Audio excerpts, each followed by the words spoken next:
कार्यक्रम में उपस्थित मध्य प्रदेश के गवर्नर श्री मंगू भाई पटेल, मुख्यमंत्री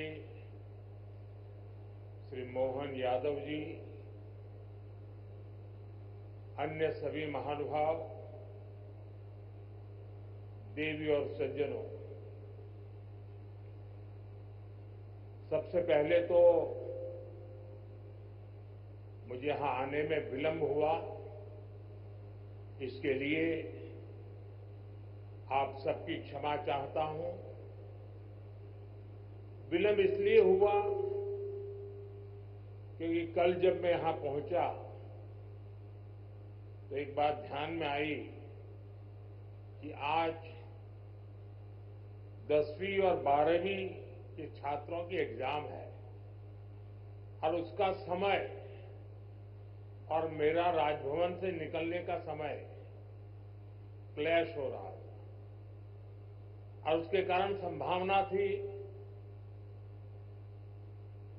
कि सिक्योरिटी के कारण अगर रास्ते बंद हो जाए तो बच्चों को एग्जाम देने के लिए जाने में कठिनाई हो जाए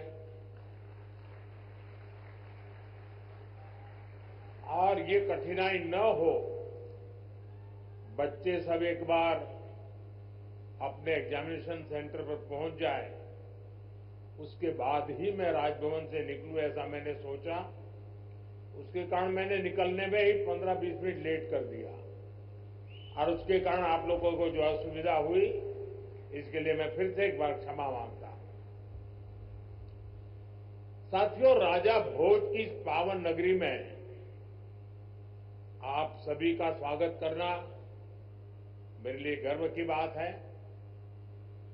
यहां इंडस्ट्री से विभिन्न सेक्टर्स के अनेक साथी आए हुए हैं। विकसित मध्य प्रदेश से विकसित भारत की यात्रा में आज का ये कार्यक्रम बहुत ही अहम है। इस भव्य आयोजन के लिए मैं मोहन जी और उनकी पूरी टीम को बहुत बहुत बधाई देता हूं।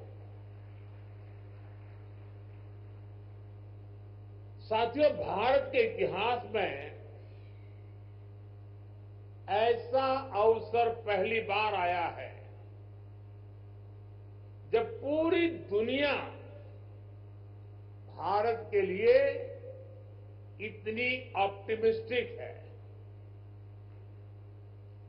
पूरी दुनिया में चाहे सामान्य जन हो, अर्थनीति के एक्सपर्ट हो,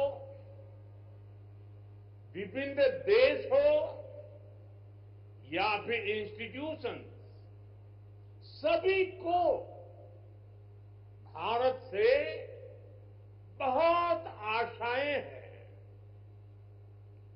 पिछले कुछ हफ्तों में जो कमेंट्स आए हैं वो भारत में हर इन्वेस्टर का उत्साह बढ़ाने वाले हैं। कुछ दिन पहले ही वर्ल्ड बैंक ने कहा है, भारत आने वाले सालों में ऐसे ही दुनिया की फास्टेस्ट ग्रोइंग इकोनॉमी बना रहेगा। ओईसीडी के एक अहम रिप्रेजेंटेटिव का कहना है, future of the world is in India. कुछ ही दिन पहले क्लाइमेट चेंज पर यूएन की एक संस्था ने भारत को सोलर पावर की सुपर पावर कहा था। इस संस्था ने ये भी कहा कि जहां कई देश सिर्फ बातें करते हैं, वहीं भारत नतीजे ला करके दिखाता है। हाल ही में एक रिपोर्ट आई है, इसमें बताया गया है कि ग्लोबल एरोस्पेस फर्म्स के लिए कैसे भारत एक बेहतरीन सप्लाई चेन के रूप में उभर रहा है। ग्लोबल सप्लाई चेन चैलेंजेस का जवाब वो भारत में देख रहे हैं। मैं ऐसे कई एग्जाम्पल यहां कोट कर सकता हूं जो भारत पर दुनिया के कॉन्फिडेंस को दर्शाते हैं। ये कॉन्फिडेंस भारत के हर राज्य का भी कॉन्फिडेंस बढ़ा रहा है। और आज ये हम मध्य प्रदेश की इस ग्लोबल समिट में भी देख रहे हैं, महसूस कर रहे हैं। साथियों, मध्य प्रदेश पॉपुलेशन के हिसाब से भारत का 5th लार्जेस्ट स्टेट है। एमपी एग्रीकल्चर के मामले में भारत के टॉप के राज्यों में है। मिनरल्स के हिसाब से भी एमपी देश के टॉप 5 राज्यों में है।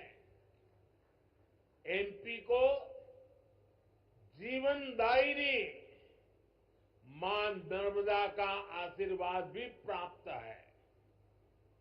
एमपी में हर वो संभावना है, हर वो पोटेंशियल है जो एमपी को जीडीपी के हिसाब से भी देश के टॉप 5 राज्यों में ला सकता है। साथियों, बीते 2 दशकों में मध्य प्रदेश ने ट्रांसफॉर्मेशंस का नया दौर देखा है। एक समय था जब यहां बिजली, पानी की बहुत सारी दिक्कतें थी। लॉ एंड ऑर्डर की स्थिति तो और भी खराब थी। ऐसे हालत में यहां इंडस्ट्री का विकास बहुत मुश्किल था। बीते 2 दशक में, 20 साल में मध्य प्रदेश के लोगों के सपोर्ट से यहां की बीजेपी सरकार ने गवर्नेंस पर फोकस किया। 2 दशक पहले तक लोग एमपी में निवेश करने से डरते थे। आज एमपी इन्वेस्टमेंट के लिए देश के राज्यों से सब राज्यों में टॉप के राज्यों में उसने अपना स्थान बना लिया है। जिस एमपी में कभी खराब सड़कों के कारण बसें तक प्रॉपर नहीं चल पाती थी, वो आज भारत की ईवी रिवॉल्यूशन के लीडिंग स्टेट्स में से एक है। जनवरी 2025 तक करीब 2 लाख इलेक्ट्रिक व्हीकल एमपी में रजिस्टर हुए हैं। ये करीब 90% ग्रोथ है। ये दिखाता है कि एमपी आज मैन्युफैक्चरिंग के नए सेक्टर्स के लिए भी एक शानदार डेस्टिनेशन बनता जा रहा है। और मैं मोहन जी को बधाई देता हूं, उनकी टीम को बधाई देता हूं कि उन्होंने इस वर्ष को उद्योग और रोजगार वर्ष के रूप में मनाना तय किया है। साथियों, बीते दशक में भारत ने इंफ्रास्ट्रक्चर के बूम का दौर देखा है।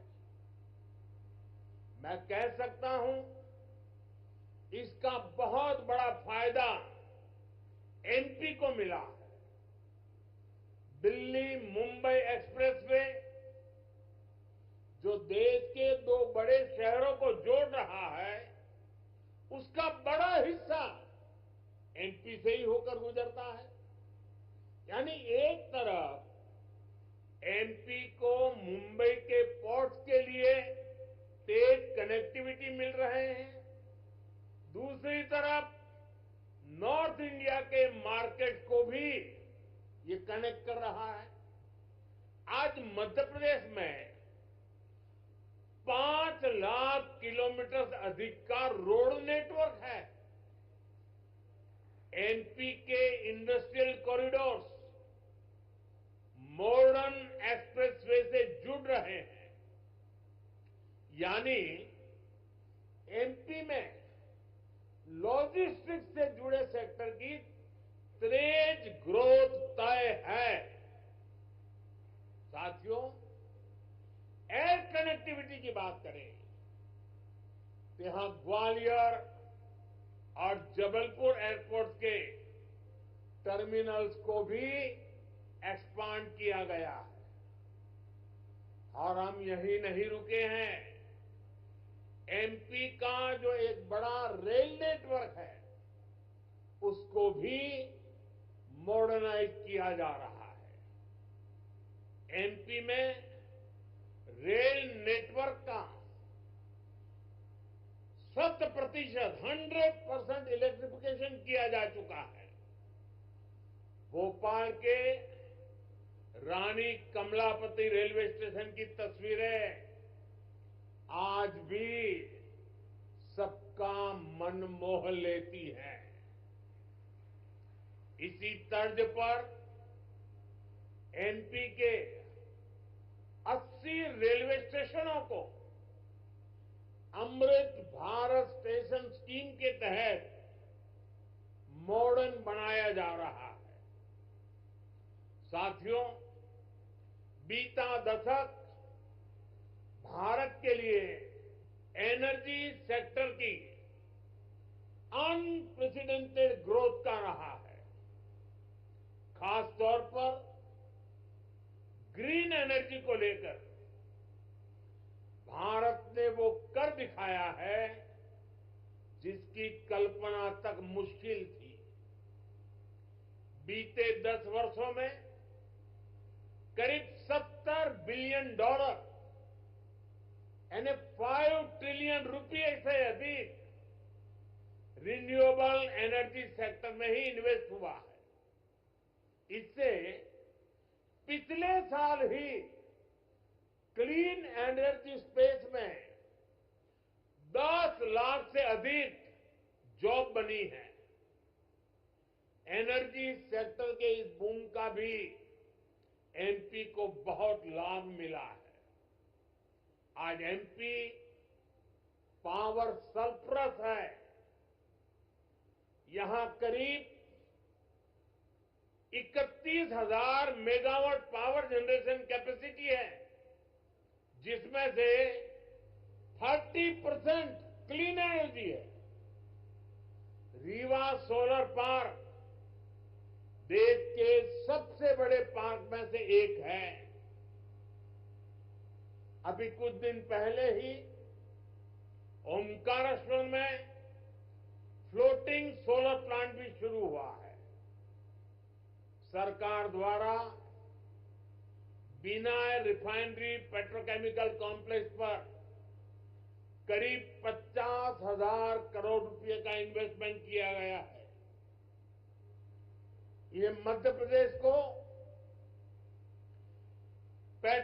एग्रोकेमिकल्स का हब बनाने में मदद करेगा। मध्य प्रदेश का जो इंफ्रास्ट्रक्चर है, इसको एनपी सरकार आधुनिक पॉलिसीज और स्पेशल इंडस्ट्रियल इंफ्रास्ट्रक्चर से सपोर्ट कर रही है। एमपी में 300 से ज्यादा इंडस्ट्रियल जोन्स हैं।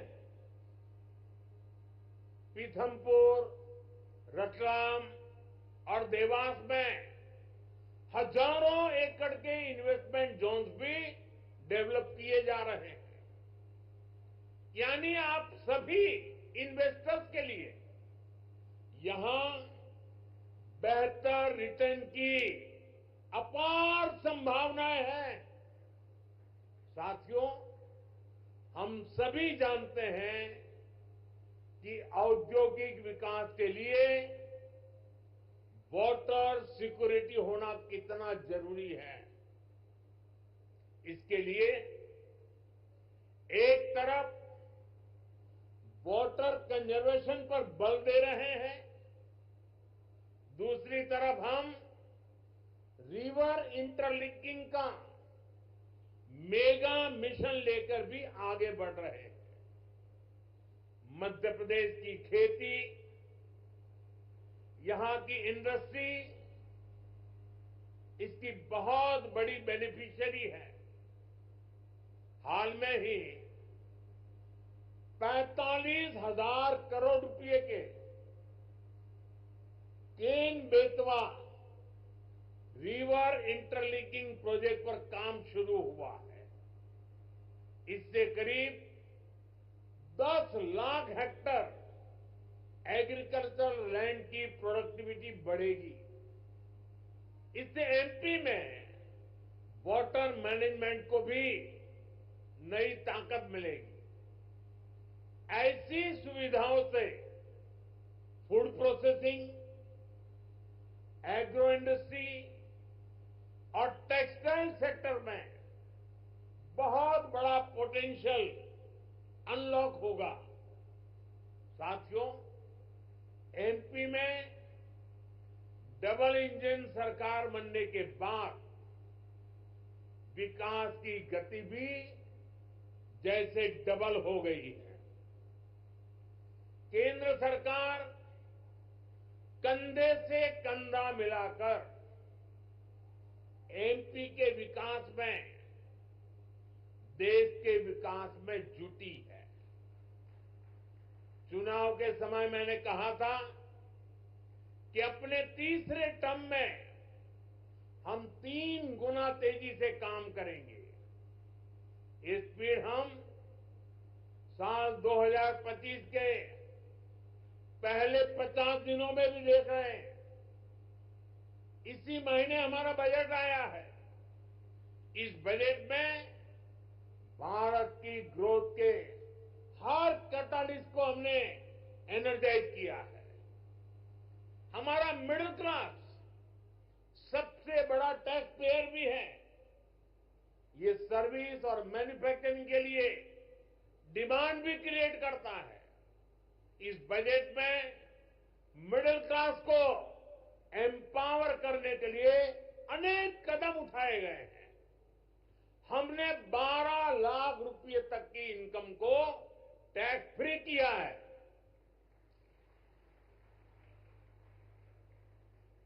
टैक्स स्लैब्स को रिस्ट्रक्चर किया। बजट के बाद आरबीआई ने भी ब्याज दरें घटाई हैं।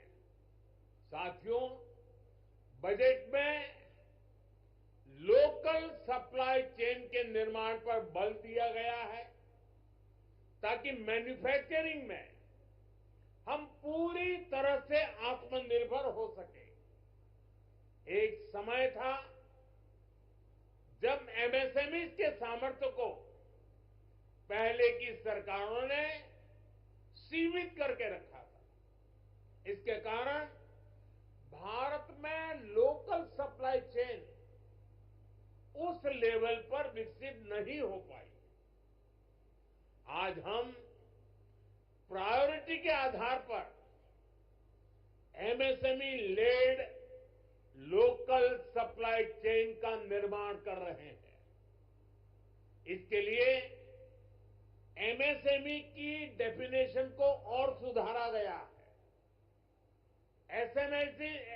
एमएसएमई को क्रेडिट लिंक इंसेंटिव दिए जा रहे हैं। एक्सेस टू क्रेडिट आसान बनाया जा रहा है। वैल्यू एडिशन और एक्सपोर्ट के लिए भी सपोर्ट बढ़ाया जा गया है। साथियों, बीते एक दशक से नेशनल लेवल पर हम एक के बाद एक बड़े रिफॉर्म्स को गति दे रहे हैं। अब स्टेट और लोकल लेवल पर भी रिफॉर्म्स को एनकरेज किया जा रहा है। मैं आपके बीच स्टेट डीरेगुलेशन कमीशन की चर्चा जरूर करना चाहता हूं, जिसके विषय में बजट में बात हुई है। हम राज्यों के साथ निरंतर बातचीत कर रहे हैं। राज्यों के साथ मिलकर बीते वर्षों में हमने 40,000 से ज्यादा कंप्लायंसेस को कम किया है। बीते सालों में ऐसे 1500 कानूनों को खत्म किया गया है जो अपना महत्व खो चुके थे। हमारा मकसद यही है कि ऐसे रेगुलेशंस की पहचान हो जो ईज ऑफ डूइंग बिजनेस के रास्ते में रोड़ा है। डीरेगुलेशन कमीशन राज्यों में इन्वेस्टमेंट फ्रेंडली रेगुलेटरी इकोसिस्टम बनाने में मदद करेगा। साथियों, बजट में ही हमने बेसिक कस्टम ड्यूटी स्ट्रक्चर को भी सिंप्लीफाई किया है। इंडस्ट्री के लिए जरूरी कई इनपुट पर रेट कम किए हैं। कस्टम केसेस की असेसमेंट के लिए भी एक टाइम लिमिट तय की जा रही है। इसके अलावा नए सेक्टर्स को प्राइवेट एंटरप्रेन्योरशिप के लिए इन्वेस्टमेंट के लिए खोलने का दौर भी जारी है। इस वर्ष हमने nuclear energy, bio manufacturing, critical minerals की प्रोसेसिंग, लिथियम बैटरी की मैन्युफैक्चरिंग, ऐसे अनेक नए एवेन्यूज इन्वेस्टमेंट के लिए ओपन किए गए हैं। ये सरकार के इंटेंट और कमिटमेंट को दिखाता है। साथियों, भारत के विकसित भविष्य में 3 सेक्टर्स की बहुत बड़ी भूमिका रहने वाली है। ये तीनों सेक्टर्स करोड़ों नई जॉब क्रिएट करने वाले हैं। ये सेक्टर्स हैं टेक्सटाइल, टूरिज्म और टेक्नोलॉजी। आप टेक्सटाइल के सेक्टर को ही देखें तो भारत कॉटन, सिल्क, पॉलिएस्टर और विस्कोस का दूसरा सबसे बड़ा प्रोड्यूसर है। भारत का टेक्सटाइल सेक्टर करोड़ों लोगों को रोजगार देता है। भारत के पास टेक्सटाइल से जुड़ी एक पूरी ट्रेडिशन भी है, स्किल भी है और एंटरप्रेन्योरशिप भी है। और मध्य प्रदेश तो एक प्रकार से भारत की कॉटन कैपिटल है। भारत की करीब 25% organic cotton supply Madhya Pradesh से ही होती है। मध्य प्रदेश मलबरी सिल्क, इसका भी देश का सबसे बड़ा प्रोड्यूसर है। यहां की चंदेरी और माहेश्वरी साड़ियां बहुत पसंद की जाती हैं। इन्हें जीआई टैग दिया जा चुका है। इस सेक्टर में आपका इन्वेस्टमेंट यहां के टेक्सटाइल को ग्लोबली अपनी छाप छोड़ने में बहुत मदद करेगा। साथियों, भारत ट्रेडिशनल टेक्सटाइल के अलावा नए एवेन्यूज भी खोज रहा है। एग्रो टेक्सटाइल, मेडिकल टेक्सटाइल और जियो टेक्सटाइल, ऐसे टेक्निकल टेक्सटाइल को हम बढ़ावा दे रहे हैं। इसके लिए नेशनल मिशन शुरू किया गया है। इसे बजट में भी हमने प्रोत्साहन दिया है।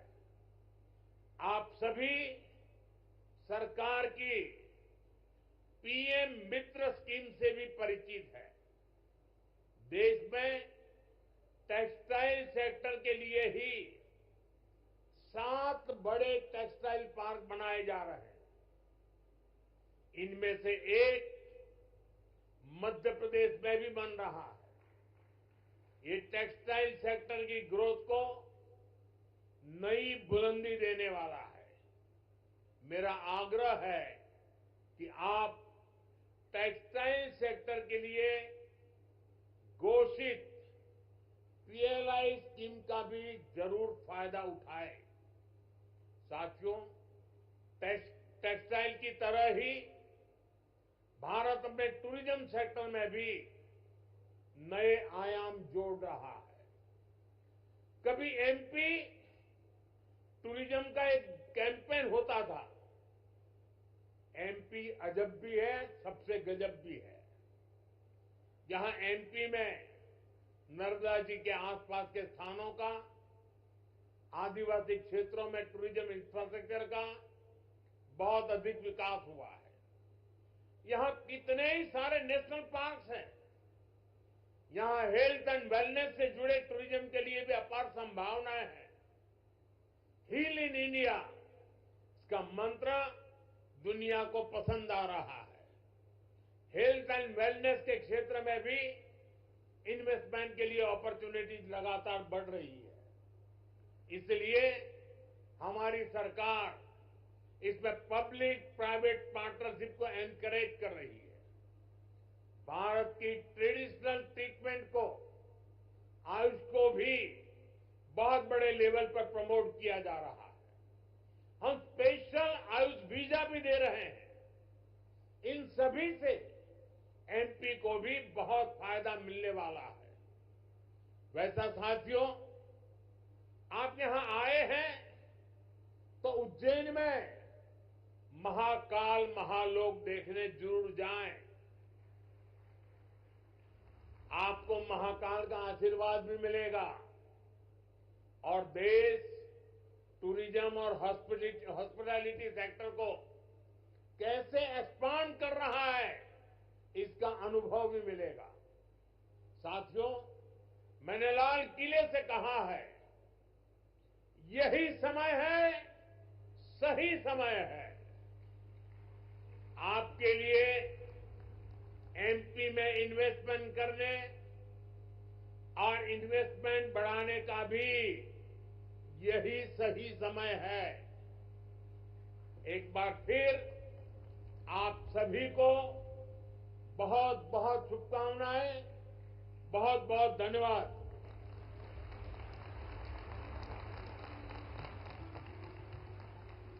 बहुत बहुत धन्यवाद माननीय प्रधानमंत्री जी, आपके प्रेरणादायक संदेश के लिए, हमारे निवेशकों के लिए, हमारे विकास को दिशा देने के लिए, मध्य प्रदेश के लिए विशेष आशीर्वाद के लिए।